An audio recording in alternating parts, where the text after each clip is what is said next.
Para entender completamente esta história de injustiça, queda e renascimento, precisamos voltar no tempo, antes da dor, antes do silêncio. Há apenas 2 anos, o nome Dr. Thomas Henrique Silva não era apenas respeitado, era reverenciado. Considerado um dos maiores neurocirurgiões do Brasil, Thomas comandava a sala de operações do Hospital São Lucas, em São Paulo, como uma verdadeira referência em medicina de alta complexidade. Aos 45 anos, já havia publicado estudos que ganharam repercussão internacional e criado procedimentos pioneiros que hoje salvam vidas até em outros continentes. Mas o que mais impressionava em Thomas não era sua técnica, era sua alma. Em um ambiente hospitalar muitas vezes frio, impessoal e apressado, ele era o sopro de humanidade que aquecia os corredores. Todos sangram vermelho, dizia aos novos residentes. A dignidade não tem preço. A medicina começa no olhar. Ele fazia questão de olhar nos olhos de cada paciente, escutar suas histórias e chamá-los pelo nome, mesmo quando tudo ao seu redor dizia para ser rápido, eficiente e objetivo. Para Thomas, salvar vidas não era um dever, era uma vocação. O momento que o eternizou veio em um dos casos mais improváveis já registrados no hospital. Uma garotinha de apenas 8 anos, filha de um gari da periferia, diagnosticada com um tumor cerebral agressivo. Todos os especialistas haviam desistido, mas Thomas não. Estudou o caso dia e noite. Recriou imagens em 3D do cérebro da menina, testou procedimentos em simuladores até desenvolver uma técnica inédita. A cirurgia durou 11 horas. A menina sobreviveu. E Thomas não apenas recusou qualquer pagamento, como visitou a família uma semana depois, levando brinquedos, livros e um abraço. Era esse tipo de gesto que fazia dele muito mais que um médico. Ele era um símbolo.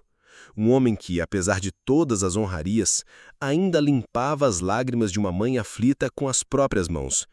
Sua esposa, Marina, que também era enfermeira, conhecia como ninguém o peso dessa entrega. Thomas, você se importa mais com seus pacientes do que consigo mesma. Ela sorria ao dizer isso, mas havia ali um medo silencioso. Um medo que, tragicamente, se tornaria realidade. Na noite de 15 de março de 2023, após uma exaustiva cirurgia de 14 horas para salvar um operário gravemente ferido, Thomas deixou o hospital dirigindo sobre chuva intensa pela Marginal Tietê. Estava esgotado, mal conseguia manter os olhos abertos. E então, o destino, impiedoso e cruel, o esperava na curva seguinte. Um caminhão, em alta velocidade, perdeu o controle na pista molhada. O impacto foi violento. Carros pararam, pessoas gritaram, ambulâncias chegaram tarde demais para evitar o trauma.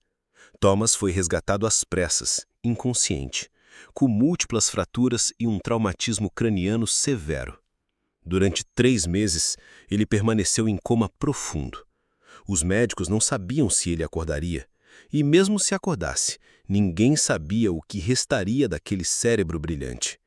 Quando finalmente despertou, o silêncio foi ensurdecedor.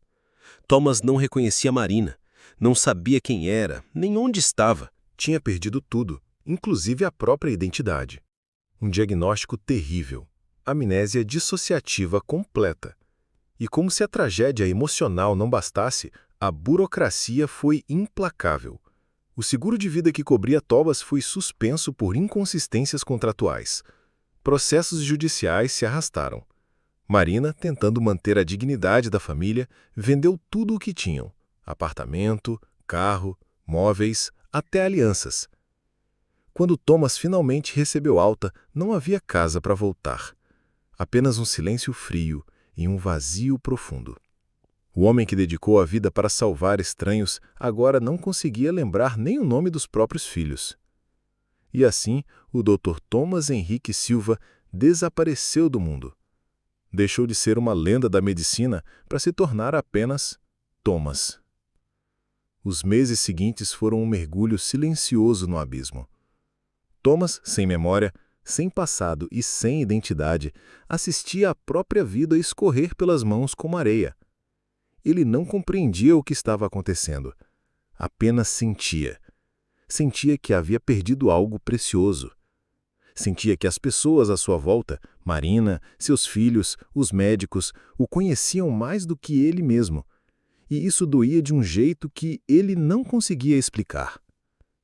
Marina, devastada pela dor e pelas contas que se acumulavam, se dividia entre o hospital e a maternidade.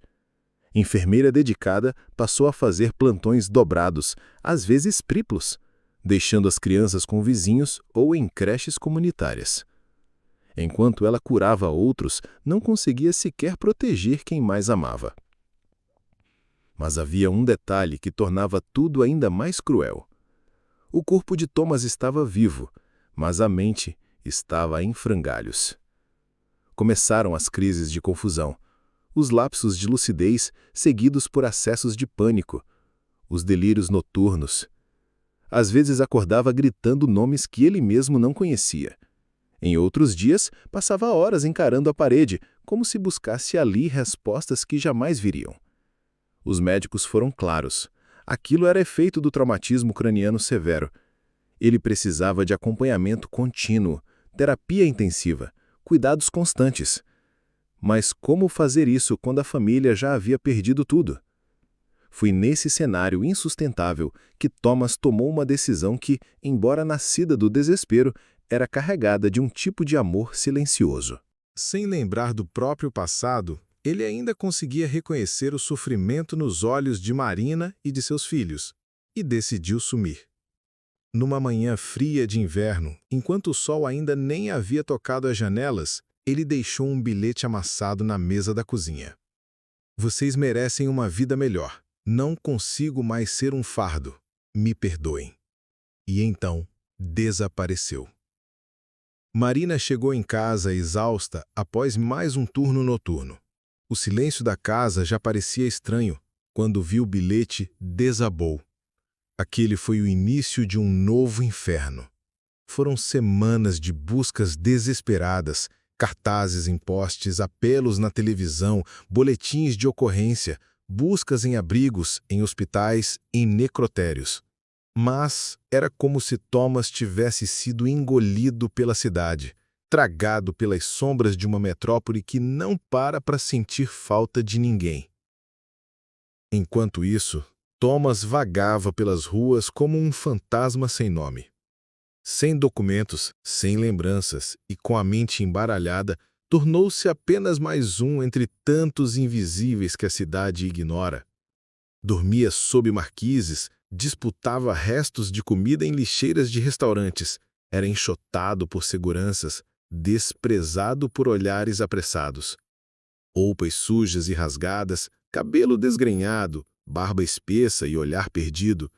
Era difícil imaginar que aquele homem, agora esquecido e rejeitado, um dia usara jaleco branco e fora referência internacional em neurocirurgia. Mas o que ninguém sabia, nem mesmo ele, é que parte de sua essência havia sobrevivido. Mesmo sem memória, algo dentro de Thomas ainda sabia cuidar. Quando um outro morador de rua feriu o pé com uma garrafa quebrada, foi Thomas quem improvisou um curativo com trapos e água de chuva. Ele não sabia por que sabia fazer aquilo, mas sabia. Aos poucos, os outros moradores passaram a notar. Era diferente. Sabia cuidar de feridas, aplicar compressas, orientar os outros com uma calma surpreendente. Doutor, começaram a chamá-lo. No início como brincadeira, depois como reconhecimento. Thomas sorria, achando graça do apelido. Nunca imaginava o quão literal aquilo era. A ironia era que, mesmo sem saber quem era, ele ainda salvava vidas, não com bisturis ou tecnologias de ponta, mas com humanidade, com presença, com cuidado. Durante 8 longos meses, ele viveu nas ruas, sempre rondando a mesma região, como se algo dentro dele o atraísse para aquele lugar, perto do Hospital São Lucas. Às vezes, sentado na calçada em frente, ele olhava para o prédio por minutos, sentindo algo inexplicável no peito. Era uma saudade que ele não sabia de onde vinha, uma dor sem nome, um chamado silencioso. Como se aquele lugar tivesse pertencido a ele, ou ele a ele. 23 de novembro de 2024. A princípio, parecia apenas mais uma manhã cinzenta na cidade de São Paulo. O céu estava carregado, o ar úmido e pesado, e os passos apressados dos transeuntes se misturavam ao som das buzinas e da chuva insistente que castigava as calçadas. Para a maioria, era só mais um dia comum. Mas para Thomas, aquele seria o ponto de virada, um instante em que passado e presente colidiriam com força. Thomas havia dormido, como em tantas outras noites, em um banco de pedra da Praça das Palmeiras, bem em frente ao Hospital São Lucas, o mesmo hospital onde um dia seu nome era reverenciado. Ele não sabia disso, claro, mas havia algo naquele lugar que o mantinha por perto, como se uma parte dele, enterrada nas profundezas da mente, se recusasse a deixá-lo ir embora. Naquela manhã, a tempestade veio mais cedo. A água invadia as calçadas, formando poças profundas, e os ventos gelados cortavam como navalhas. Tentando se proteger, Thomas correu em direção a uma marquise lateral do hospital. Mas, ao atravessar a calçada escorregadia, o inevitável aconteceu. Ele perdeu o equilíbrio, caiu com força e, ao tentar se apoiar, cravou a mão direita em um pedaço de vidro quebrado no chão. O corte foi profundo, brutal. O sangue jorrou com intensidade, tingindo a água da chuva de vermelho. A dor era cortante, mas mais do que isso, era o desespero de sentir o corpo falhando e ninguém à volta para socorrê-lo. Alguns moradores de rua correram em sua direção. Josefa, uma senhora idosa de cabelos brancos desgrenhados, coberta por um velho cobertor azul, segurou seu braço com firmeza. "Vai no hospital, doutor. Eles têm que te atender. Você está sangrando demais." Thomas hesitou. Aquela palavra, hospital, já vinha carregada de lembranças ruins. Em outras tentativas, foi empurrado, ignorado, tratado como um estorvo. Mas dessa vez era diferente. O sangue escorria em fios contínuos e a tontura dava sinais de que ele podia desmaiar a qualquer instante. Não tinha escolha. Eram exatamente 8h30 da manhã quando ele empurrou as pesadas portas de vidro do pronto-socorro do Hospital São Lucas. A sala de espera fervilhava, gente bem vestida, engravatados, mães com crianças no colo, executivos com o laptop no colo. O ar-condicionado zumbia e os monitores chamavam senhas com vozes robóticas. E então ele entrou. As roupas encharcadas colavam em seu corpo. Cada passo deixava um rastro de lama, sangue e água suja pelo chão de porcelanato branco. O cheiro, resultado de semanas sem banho, se espalhou rapidamente. Conversas cessaram, olhares se voltaram. Uma senhora puxou a bolsa para mais perto. Um rapaz cobriu o nariz com o paletó. Ele era um intruso, um incômodo, um erro no sistema. Na recepção, a atendente Carla o observou por trás do balcão com visível desprezo. "O que você quer aqui?" perguntou sem sequer disfarçar o nojo na voz. Thomas levantou a mão, o sangue ainda escorrendo pelos dedos. "Por favor, estou sangrando. Preciso de pontos." Carla nem se aproximou. "Você tem convênio? RG? Algum documento?" Thomas balançou a cabeça. "Então vai ter que esperar. Senta ali." Ela apontou para uma fileira isolada, afastada dos demais pacientes. Era como se dissesse: "Fique onde não incomoda." Thomas se sentou. O tempo passou devagar. 1 hora, depois 2. O sangue secava, depois voltava a escorrer. Sua camiseta, antes cinza, agora estava manchada de vermelho escuro. Tentou chamar a atenção de enfermeiras que passavam. Algumas fingiram não ouvir, outras sequer disfarçaram o olhar de nojo.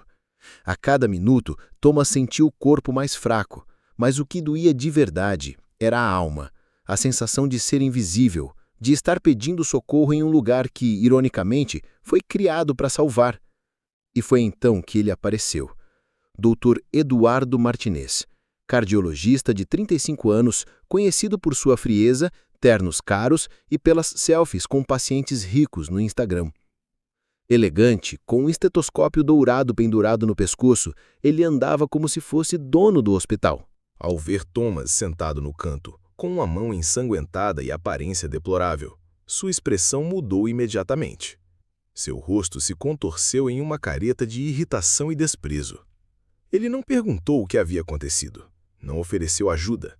Ao invés disso, apontou com raiva e falou alto, o suficiente para todos ouvirem. O que esse mendigo está fazendo aqui? O que esse mendigo está fazendo aqui? A voz do Dr. Martinez cortou o ambiente como um chicote. Alta, ríspida e propositalmente teatral, foi dita com a clara intenção de humilhar. Este é um hospital, não um albergue. As palavras ecoaram pelo pronto-socorro, calando vozes, interrompendo passos, congelando o tempo. Pacientes e funcionários se viraram para ver o alvo daquela fúria pública. Um homem encharcado, sujo, com a mão ensanguentada e os olhos abatidos. Thomas se levantou com esforço. A dor física já era intensa, mas a dor moral estava começando a superá-la.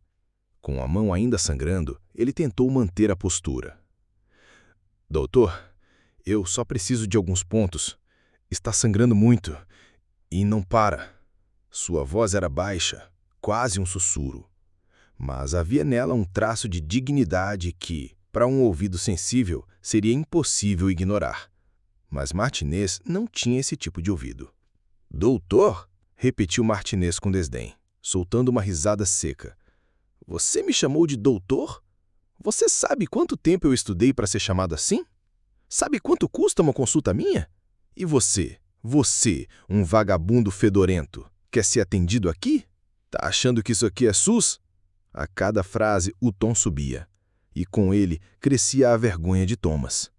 Olhos ao redor registravam tudo, uns discretamente, outros abertamente. Alguns pacientes desviavam o olhar por vergonha alheia. Outros riam baixinho. A maioria apenas observava, inertes, indiferentes. Thomas respirou fundo, tentando não ceder às lágrimas. Eu não quero de graça, doutor. Posso pagar de outro jeito. Posso limpar o hospital, varrer o chão, lavar o banheiro, qualquer coisa. Sua voz tremia. Mas não havia ali mentira, só desespero. Um desespero honesto, nu. Mas para Martinez, aquilo foi ainda mais ofensivo. Trabalhar? Você mal consegue ficar em pé? Olha para você, está imundo, fedendo, cheio de feridas. Você acha mesmo que vai trabalhar onde se precisa de higiene? Está contaminado, deve ter sarna, piolho, sei lá o quê. Vai infectar o hospital inteiro com essas doenças de rua. Foi nesse momento que a enfermeira-chefe Sandra entrou na cena. E se havia alguma esperança de empatia, ela desapareceu. Sandra nem sequer olhou Thomas nos olhos. Apenas se posicionou ao lado de Martinez, como quem toma partido sem questionar. Dr. Martinez tem razão. Aqui não é lugar para esse tipo de gente. Ele devia procurar um posto de saúde ou a Santa Casa. Aqui a gente atende quem tem como pagar. Tomás olhou ao redor mais uma vez. Esperava encontrar, entre tantos rostos, um único gesto de compaixão. Mas o que viu foi uma barreira de olhares frios, assustados, incomodados com sua presença. A dor no corpo parecia mínima comparada ao vazio que o cercava. Por favor, murmurou num último fio de esperança. Eu só preciso de ajuda. Martinez perdeu a paciência de vez. Segurança! Gritou. Tirem esse homem daqui e limpem o chão que ele sujou. 2 seguranças surgiram prontamente, como cães adestrados. Os rádios tirintando na cintura, as mãos já se aproximando dos braços frágeis de Tomás. Mas foi nesse instante, com o corpo tremendo, a mão sangrando e a alma prestes a ceder, que Tomás disse algo que mudou tudo. Com voz trêmula, mas carregada de uma sabedoria que escapava à sua própria compreensão, ele olhou nos olhos de Martinez e falou: Um dia, um de vocês vai precisar de ajuda. Vai implorar por socorro. E eu só espero que a pessoa que estiver do outro lado seja mais compassiva do que vocês estão sendo comigo. O pronto-socorro congelou. Aquelas palavras, ditas por um homem que parecia ter perdido tudo, atingiram como um soco invisível no peito de todos ali. Por alguns segundos, ninguém se moveu. Havia naquele momento algo sagrado, Um lampejo de verdade que expôs a hipocrisia de todo o sistema. Mas Martínez, cego por seu ego, não captou. Tá me ameaçando agora? É isso? Vai nos amaldiçoar com essa voz de profeta de rua? E num rompante gritou ainda mais alto. Tirem ele daqui agora, e se esse sujeito voltar, chamem a polícia. Os seguranças obedeceram. Tomás foi arrastado até a saída, deixando um rastro de sangue no chão reluzente. Na porta, tropeçou e caiu de joelhos no asfalto molhado. Não havia mais nada a dizer, apenas a dor, a humilhação e um hospital inteiro que naquele instante se esqueceu do que significa ser humano. Thomas caiu de joelhos na calçada molhada. O chão era duro, frio, mas já não doía mais do que o que ele sentia por dentro. A chuva havia parado, mas suas roupas continuavam ensopadas, não só de água, mas de sangue, suor e vergonha. O hospital que um dia fora sua segunda casa, agora o tratava como um intruso indesejável. E ele já não via mais sentido em continuar tentando.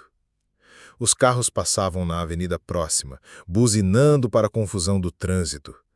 Pessoas apressadas cruzavam a rua sem olhar.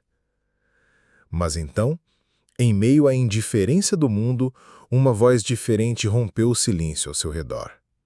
Suave, quente, humana. Senhor, você está bem? Thomas levantou levemente os olhos. À sua frente estava uma mulher de jaleco branco, cabelos castanhos presos em um coque firme, expressão preocupada, mas serena. Era a doutora Helena Cristina, neurologista experiente, reconhecida por sua competência, mas mais ainda por sua compaixão. Ela havia acabado de estacionar no pátio lateral do hospital, pronta para iniciar mais um plantão. Poderia ter entrado pela porta dos médicos e seguido direto para o consultório, mas, pela janela de seu carro, havia presenciado a cena. Viu o homem ensanguentado sendo expulso, viu os seguranças, viu o desprezo, e não conseguiu simplesmente passar. Helena era diferente da maioria. Filha de uma costureira e de um cobrador de ônibus, cresceu em bairro humilde, estudou com bolsa, superou preconceitos e jornadas triplas para se formar em medicina. Sabia, na pele, o que era ser invisível. E por isso, nunca deixou que sua posição de médica apagasse sua humanidade. Mais do que isso, havia um detalhe importante que o destino, com sua ironia fina, escolhera naquele instante. Anos atrás, Helena havia sido residente de Thomas. Ele havia sido seu orientador, seu exemplo, o médico que a ensinara a ver além do diagnóstico, além dos sintomas, além do prontuário. Ele ensinava seus alunos a escutar o silêncio de um paciente. E agora, lá estava ele, caído no chão, ferido e silencioso. Helena se ajoelhou ao lado dele, sentindo o coração acelerar. Observou o rosto sujo, a barba espessa, os olhos perdidos. Mas havia algo ali, algo que lhe parecia impossível de ignorar. Qual é seu nome? Perguntou, com delicadeza.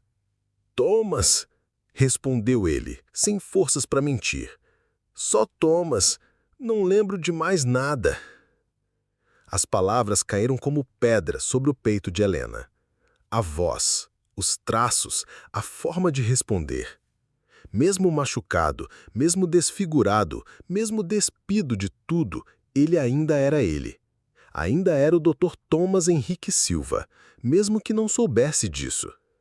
Thomas, ela murmurou, quase para si mesma. Dr. Thomas Henrique Silva? Ele franziu a testa, confuso. Não sei quem é esse doutor, só sei que sou Thomas. Mas havia algo no olhar. Uma fagulha, uma sombra de lembrança que ele não entendia, mas ela sim. Helena sentiu os olhos marejarem.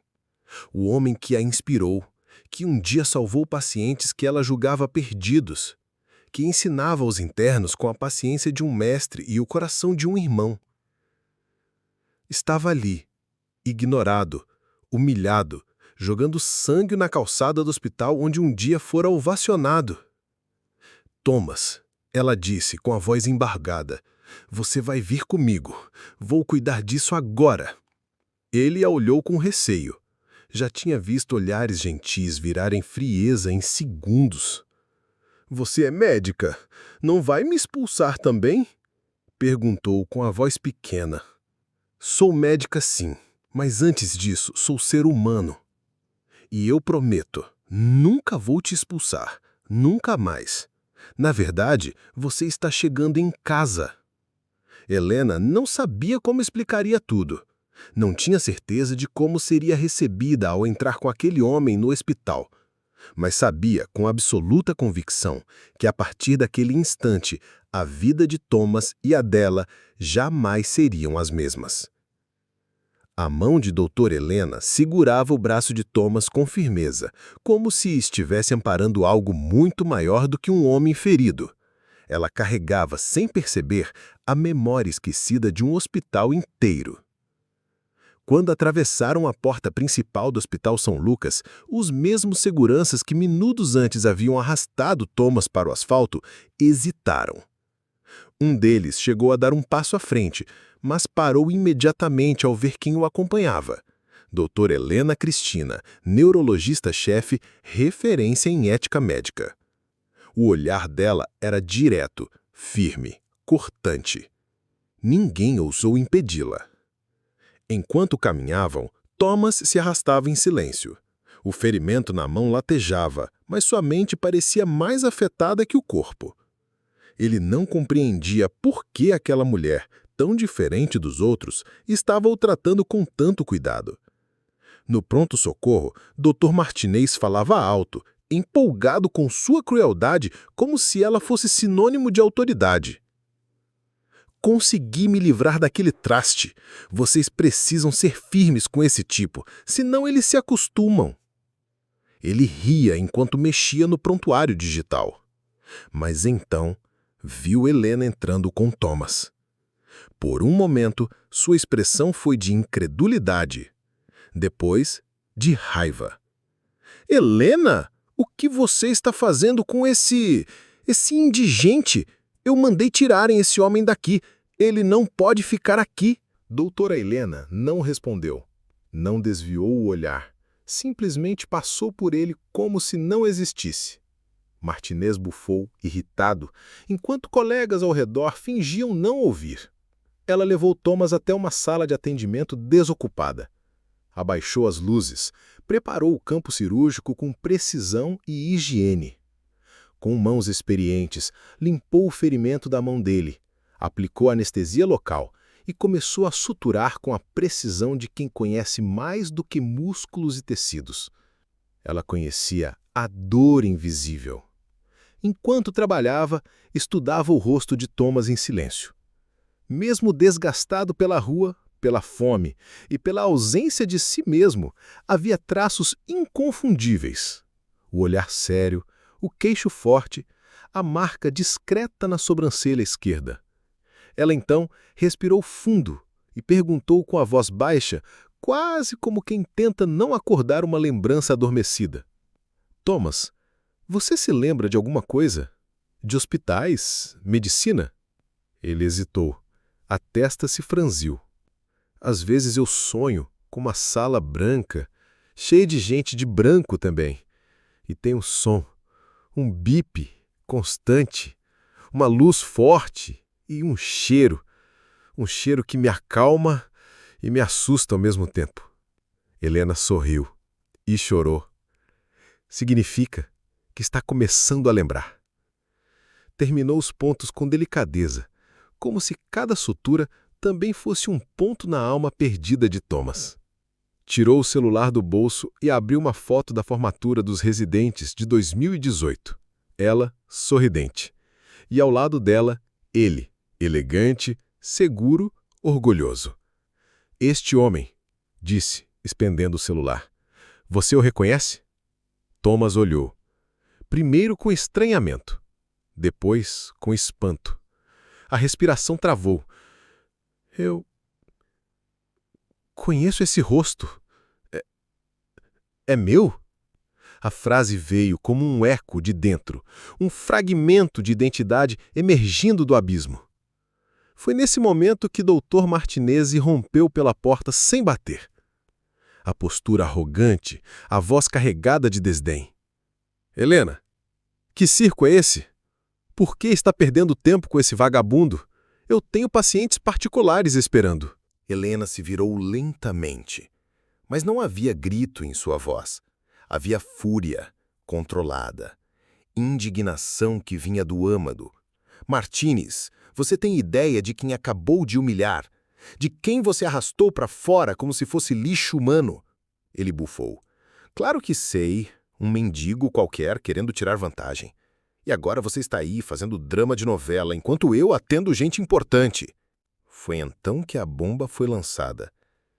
Helena deu 2 passos à frente, ergueu o celular e apontou a foto para o rosto de Martinez.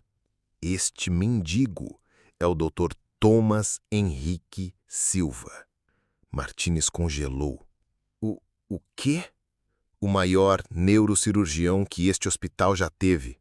O homem que desenvolveu a técnica Silva Martinelli, a mesma que você cita em palestra sem nem saber de onde veio. O médico que salvou mais vidas aqui do que qualquer um de nós. E você o tratou como lixo. O mundo parou. A ficha caiu. E nada jamais seria como antes. Por alguns segundos, o mundo pareceu parar. Não havia mais o som das máquinas, dos monitores, nem dos passos apressados dos enfermeiros. O silêncio era tão pesado que podia ser sentido no peito. Dr. Martinez ficou estático, os olhos arregalados, a pele perdendo a cor como se todo o sangue tivesse se esvaído num instante.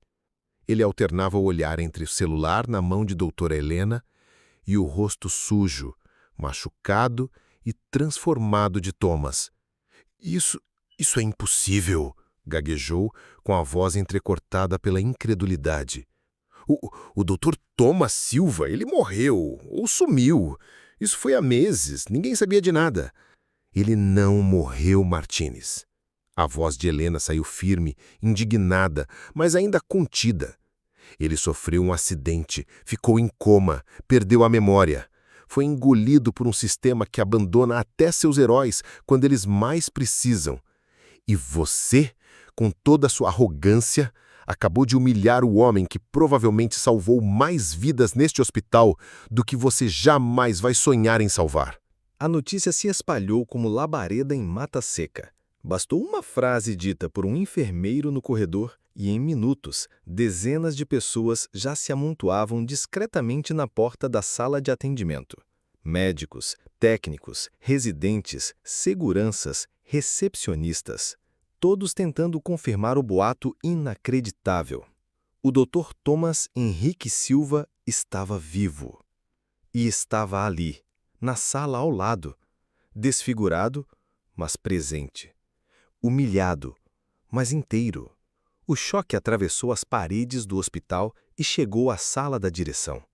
Dr. Roberto Andrade, diretor-geral do Hospital São Lucas, recebeu a ligação em meio a uma reunião com conselheiros. Derrubou a caneta, não fez perguntas. Saiu correndo. Quando entrou no pronto-socorro e viu Thomas sentado, enfaixado, exausto, as pernas quase falharam. "Meu Deus", sussurrou. "É realmente você?" Thomas ergueu os olhos, ainda confuso, ainda sem saber exatamente onde estava. Mas algo naquele rosto lhe despertava ecos. Eu conheço o senhor?" Dr. Andrade se aproximou com lágrimas nos olhos. A voz falhava. "Thomas, meu amigo, nós te procuramos por meses. Sua esposa, seus filhos. Ninguém desistiu de você." "Esposa?" perguntou Thomas, como se a palavra estivesse sendo dita pela primeira vez na vida. "Filhos?" Havia um brilho novo nos olhos, um lampejo de esperança, de identidade, de retorno. As memórias não vinham completas, mas começavam a se agitar como folhas ao vento, e ele sentia que algo importante estava se aproximando. Enquanto isso, Dr. Martinez permanecia paralisado, como um aluno que descobre que insultou o próprio mestre. O chão parecia se abrir sob seus pés. Passou anos estudando os artigos de Thomas, aplicando suas técnicas em cirurgias complexas, citando suas publicações em congressos, e agora descobria que havia cuspido no rosto de seu maior ídolo sem nem saber. Tremendo, ele se aproximou com passos lentos, a voz quase inaudível. Dr. Thomas, eu não sabia. Por favor, me perdoe. Mas Thomas, agora mais desperto, ergueu o olhar para Martinez. E não havia raiva em seus olhos. Apenas tristeza. Uma tristeza profunda, serena e antiga, como de quem já viu demais do que o mundo tem de cruel. Você não sabia quem eu era, ele disse com voz firme, mas serena. Mas isso deveria ter importado. Toda pessoa que chega aqui ferida merece ser tratada com dignidade. Eu poderia ser qualquer um, e ainda assim mereceria cuidado médico. As palavras ecoaram no pronto-socorro abarrotado de olhares e respirações presas. Alguns baixaram a cabeça, outros fecharam os olhos. Era uma lição que não estava em livro algum. Não era sobre cirurgia, era sobre o que realmente significa ser médico. Nas horas seguintes, o Hospital São Lucas, antes marcado pelo caos e pela vergonha, se transformou em algo raro, um espaço de redenção. O saguão, que minutos antes vibrava com murmúrios e tensão, agora pulsava com uma sensação diferente: esperança. O diretor, Dr. Roberto Andrade, não delegou a ninguém. Cancelou reuniões, adiou cirurgias, desligou o celular. Ele próprio assumiu o comando da operação que não envolvia bisturis ou equipamentos de última geração, mas sim humanidade, respeito e reparação. A primeira ligação foi feita com as mãos trêmulas. Do outro lado da linha, Marina atendeu sem imaginar que sua vida estava prestes a ser reescrita. É sobre o Thomas, disse a voz. Seguiu-se um silêncio, e então um choro incontido. Ele está vivo? Está machucado? Eu posso ver ele? Por favor, diga que é verdade. A ligação terminou com Marina desabando no chão da cozinha, os filhos abraçando suas pernas sem entenderem o que estava acontecendo, mas sentindo que algo grandioso havia mudado. Enquanto isso, Thomas foi levado discretamente a uma suíte privativa no último andar. Doutora Helena assumiu a liderança técnica do caso com a mesma delicadeza com que o encontrara na calçada. Montou uma equipe de neurologistas, psiquiatras, clínicos e terapeutas, cada um com a missão clara: reconstruir o homem que o sistema havia destruído. Os exames revelaram desnutrição severa, infecções simples não tratadas, sinais claros de trauma físico e mental. Mas, apesar disso, o cérebro de Thomas começava a dar sinais de reorganização. Com estímulos visuais, sons familiares e frases cuidadosamente escolhidas, as peças começaram a se encaixar. Vieram primeiros reflexos médicos. Ao ver um bisturi em uma bandeja, seus olhos demoraram um segundo a mais a pescar. Quando ouviu o som contínuo de um monitor cardíaco, sua respiração se sincronizou com o bip. Nomes de medicamentos lhe vinham sem esforço. Diagnósticos surgiam como flashes. Mas as lembranças mais preciosas, as pessoais, vieram como pequenos relâmpagos em um céu encoberto. Imagens borradas de um rosto sorridente, o som de risadas infantis ecoando em um corredor, a sensação de mãos femininas entrelaçadas nas suas. Fragmentos de uma vida que ele não sabia que queria, até começar a se lembrar dela. E então a porta se abriu. Marina, os olhos vermelhos, a respiração ofegante, entrou com os 2 filhos. Ela parou ao vê-lo no leito. O homem diante dela estava mais magro, mais envelhecido. Os traços estavam cobertos pelas cicatrizes da rua. Mas os olhos ainda eram dele. Thomas a olhou como quem tenta reconhecer um sonho. E então, algo suave, quase instintivo, saiu de seus lábios. Marina? Ela não respondeu. Apenas caminhou até ele e o abraçou. Não com pressa, não com cobrança. Apenas com a certeza de que, mesmo que ainda houvesse um longo caminho pela frente, O seu Thomas estava, enfim, voltando para casa. Nos dias que se seguiram, o que antes era apenas uma história isolada dentro das paredes de um hospital, tornou-se manchete em todo o país. Médico renomado vive nas ruas por 8 meses e é humilhado no próprio hospital onde salvou vidas. A notícia estampou as capas dos principais jornais, invadiu telejornais, dominou debates em rádios, podcasts e redes sociais. E, mais do que chocar, provocou reflexão. Programas de TV exibiam imagens de Thomas com o jaleco branco ao lado de fotos suas sujo e machucado na calçada. Internautas iniciaram campanhas com a hashtag Dignidade não tem rosto, exigindo mudanças nos protocolos hospitalares. As ruas se encheram de cartazes com sua frase gravada a fogo na consciência coletiva. Toda pessoa que chega aqui ferida merece ser tratada com dignidade. No centro do furacão, Dr. Eduardo Martínez foi afastado imediatamente. O Conselho Regional de Medicina instaurou uma investigação disciplinar, reunindo dezenas de testemunhos, não apenas sobre o caso de Thomas, mas também de outros episódios anteriores de arrogância, elitismo e negligência. Na audiência, Martínez tentou justificar sua conduta alegando excesso de estresse, sobrecarga profissional e medo de contaminação. Mas suas palavras foram recebidas com frieza. Os vídeos, os áudios, gravados por pacientes e colegas, e, principalmente, o impacto moral da humilhação pública de Thomas, falaram mais alto. A decisão da comissão foi unânime.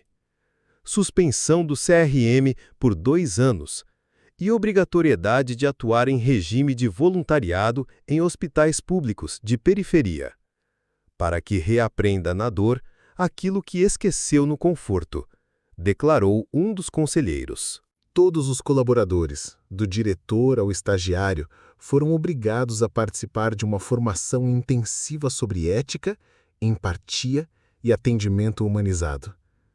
Auditórios lotaram com médicos ouvindo, em silêncio, as palavras de pacientes que relataram como foram maltratados ao longo dos anos, como Thomas.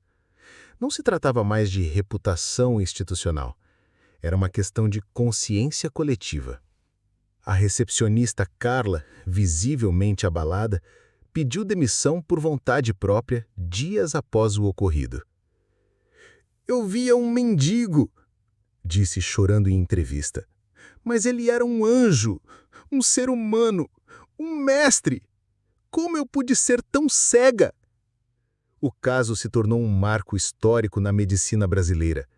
Faculdades passaram a incorporar a história de Thomas em suas grades curriculares. Aula inaugural de cursos de medicina agora incluíam não apenas princípios técnicos, mas um lembrete firme de que não se cura corpos sem tocar almas. Mais importante ainda, uma onda de mudanças se espalhou pelo país. Hospitais em várias capitais começaram a revisar seus protocolos. Novos programas de capacitação sobre empatia e direitos humanos foram implantados em unidades de saúde pública e privada. E, como símbolo máximo dessa transformação, uma frase simples, mas eterna, foi gravada em placas metálicas na entrada de centenas de instituições. Aqui, toda pessoa é tratada com dignidade, porque dor não escolhe rosto e compaixão não cobra convênio. 6 meses depois, em uma manhã de céu limpo e vento suave, o Hospital São Lucas parecia diferente.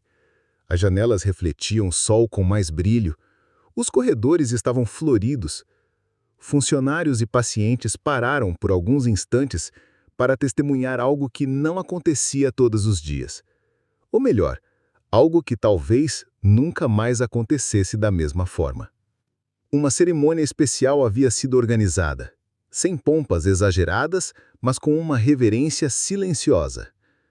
Era o retorno de Thomas, não apenas como médico, mas como símbolo de uma medicina renovada. Ele entrou no auditório com um jaleco branco reluzente, agora bordado com o nome completo que quase foi esquecido. Dr. Thomas Henrique Silva. Havia algo diferente nele. O caminhar era o mesmo, seguro e elegante. Mas o olhar agora trazia profundidade. Não era mais apenas o de um cirurgião preciso. Era de um homem que conheceu o limite da dignidade humana e voltou. Eu perdi a minha memória. Começou ele diante de uma plateia emocionada, mas ganhei algo muito mais valioso. A verdadeira compreensão de que nossa humanidade não se mede pela nossa profissão, conta bancária ou aparência. Ela se revela no modo como tratamos aqueles que nada têm e que, por isso mesmo, merecem tudo. A comoção foi imediata. Profissionais de saúde choravam, pacientes aplaudiam, estudantes de medicina gravavam cada palavra. Era mais do que um discurso, era um manifesto silencioso por uma nova era da saúde no Brasil. Pouco depois, Thomas anunciou o nascimento de seu novo legado, o Programa Dignidade. Um projeto pioneiro, com clínicas móveis e unidades fixas, oferecendo atendimento médico gratuito e acolhimento psicológico para moradores de rua e pessoas em situação de extrema vulnerabilidade. Mas ele não se contentava em apenas financiar ou assinar o projeto. Thomas fazia questão de estar presente em cada ação. Vestia o jaleco e ia até as ruas, prontos-socorros, viadutos, abrigos. Atendia com as próprias mãos aqueles que um dia foram seus companheiros de calçada e agora eram seus pacientes. E então, um reencontro inesperado comovia até os mais céticos. Dr. Martínez, depois de cumprir sua suspensão e passar meses atuando em hospitais públicos da periferia, pediu um momento com Thomas. Com os olhos marejados, voz baixa e ombros curvados, confessou: Dr. Thomas, o senhor me ensinou mais sobre medicina naquele dia do que todos os anos de faculdade. Obrigado por me mostrar quem eu realmente era e quem eu ainda posso me tornar. Thomas não hesitou. Levantou-se e o abraçou. Todos nós falhamos, Martínez. O importante é reconhecer, aprender e crescer. Agora você pode ser o médico que sempre deveria ter sido. Ao lado dele, Marina, que também havia percorrido um calvário silencioso, assumiu uma nova missão. Ela se tornou coordenadora do programa Dignidade, organizando equipes, eventos e atendimentos com a mesma garra que sustentou os filhos durante a ausência de Thomas. Seus filhos cresceram ouvindo não só a história de um pai que se perdeu, mas de um pai que se reencontrou, e que ensinou a eles que a verdadeira grandeza não está no reconhecimento externo, mas na compaixão silenciosa diante da dor do outro. O próprio Hospital São Lucas passou por uma metamorfose. Tornou-se referência nacional em humanização hospitalar. Delegações de outros estados e países passaram a visitar o local para conhecer, em detalhes, o chamado Protocolo Thomas Silva. Um novo padrão de conduta ética, acolhimento e empatia. O que antes era apenas um hospital, agora era também um símbolo, um farol, um templo da dignidade restaurada. A história de Thomas nos ensina que a vida pode nos surpreender das formas mais cruéis e mais belas. Um homem que salvou milhares de vidas teve que perder tudo para verdadeiramente entender o valor da compaixão. Hoje, quando Thomas caminha pelos corredores do Hospital São Lucas, ele não é apenas respeitado por suas habilidades cirúrgicas, mas admirado por sua humanidade. Ele cumprimente cada faxineiro, cada segurança, cada recepcionista, porque ele sabe que a dignidade não tem hierarquia. Os moradores de rua que um dia o conheceram como Dr. Thomas das Ruas ainda o visitam. Ele criou um centro de atendimento específico para eles, onde são tratados não como indigentes, mas como seres humanos com histórias, sonhos e necessidades médicas legítimas. A placa na entrada do hospital agora traz uma frase que se tornou famosa em todo o Brasil. Aqui, cada pessoa é tratada como se fosse nossa família. porque na dor e na cura, todos somos iguais. E Dr. Martinez? Ele se tornou um dos maiores defensores da humanização da medicina. Trabalha voluntariamente nas ruas todas as quintas-feiras, oferecendo atendimento médico gratuito. Eu descobri, ele diz, que a verdadeira medicina acontece quando você vê a pessoa antes de ver o paciente. Esta história nos lembra que a verdadeira grandeza não está no que sabemos ou no que possuímos, mas em como usamos nosso conhecimento e nossa posição para elevar os outros. Thomas perdeu sua identidade para encontrar sua verdadeira essência. Que cada um de nós possa encontrar em si mesmo a coragem de Thomas para se reconstruir, a humildade de reconhecer nossos erros como Martinez e a sabedoria de ver a dignidade em cada ser humano que cruza nosso caminho. Se esta história tocou seu coração, você pode fazer parte da transformação. Compartilhe este vídeo com alguém que precisa se lembrar do poder da empatia, porque pequenas atitudes de compaixão podem mudar destinos inteiros. Deixe nos comentários a sua resposta para esta pergunta. De que forma você pode ser mais compassivo no seu dia a dia? Vamos juntos criar uma corrente de bondade que começa aqui e se espalha pelo mundo. Inscreva-se no canal para mais histórias que nos lembram do que a humanidade tem de mais belo, porque, mesmo em tempos difíceis, sempre haverá pessoas e gestos que nos devolvem a fé no ser humano. E nunca se esqueça, você jamais saberá a história completa da pessoa que está diante de você. Trate cada encontro como uma oportunidade de espalhar luz, gentileza e dignidade. Até a próxima história. E que até lá você continue sendo um farol de esperança onde quer que esteja.